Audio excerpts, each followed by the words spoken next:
We are in the middle of a crazy week. We've had an election this week. We've had record numbers of cases of COVID. And so many things have happened this week. And with all the things happening in our country and all the things happening in our community, it got me thinking a lot about David in 2 Samuel chapter 12. In 2 Samuel chapter 12, David is confronted by Nathan the prophet. And Nathan tells David, you are the man. You are the man who stole the wife of Uriah. You're the man that had Uriah killed. You're the man that is fathered an illegitimate child. You are that man. You're the man that is living in sin. And David was humbled by his sin, but Nathan also told him, because of your sin, this child is going to die. And David was distraught. And the child was born and it was sick, and David started to mourn, and David started to pray, and David started to fast, and he was on the floor, and the servants came to pick him up off the floor, and they couldn't do it. And they tried to make him eat, and they couldn't make him eat. And he was just overcome, praying, grieving, fasting. And then the child died, and the servants were afraid to tell him. They said, if he's been going through this much while the child was sick, how much worse is it going to be when he finds out the child is dead? He's going to hurt himself. We can't tell him what's happened to the child.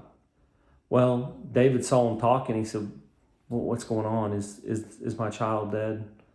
And they said, yes, the child is dead. And so David got off the floor. He washed himself. He changed his clothes, he worshiped, and he ate. And the servants were thinking, wait a second, what's going on here? What's happening here? And they went and they talked to him. They said, David, why are you doing this? You know, when the child was sick, you were grieving, you were mourning, you were fasting, you were praying, you were doing all these things, and now the child's dead and you're getting up and you're eating. And David said, you know what? When the child was here, when the child was alive, when the child was sick, I did everything I could because I didn't know what the bounds of God's grace was. And I didn't know if God was going to save him. But now the child's gone and I can't bring him back, but I can go to him. You know, there was a lot of energy spent in elections in the last several months. And a lot of people put a lot of energy and a lot of hope in possibly what their candidate could or couldn't bring to the table. And as of the timing of this video right now, we still haven't elected a president yet, or we don't know the outcome at least. There's a lot of people that can be very upset because they put so much energy and they didn't get the result that they wanted. I know a lot of people put a lot of energy into fighting the casino that's going into Bristol, Virginia. And they put so many efforts into that. And so losing that battle has been very tough. But at the same time, no matter what happens in the election, even in something like that, all we can do is dust ourselves off and start serving God again. Because we're not promised for utopia here in this life. What we're promised for is trials.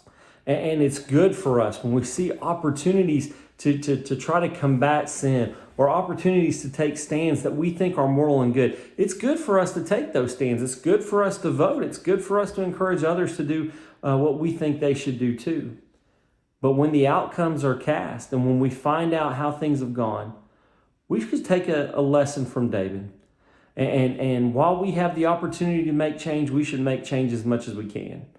And then when we find out what has happened, we wash ourselves off, we dust ourselves off, and we start working towards the ultimate goal again. And that goal is to get to heaven. And I am so looking forward to working on that goal with all of you, for helping you, praying with you, and you praying for me and with me as well. We can do this together. We can't change what's happened in the last few weeks or the last few months, but we can keep building for a future, an eternal future. And I can't wait for that future with you. I love you. Have a great day.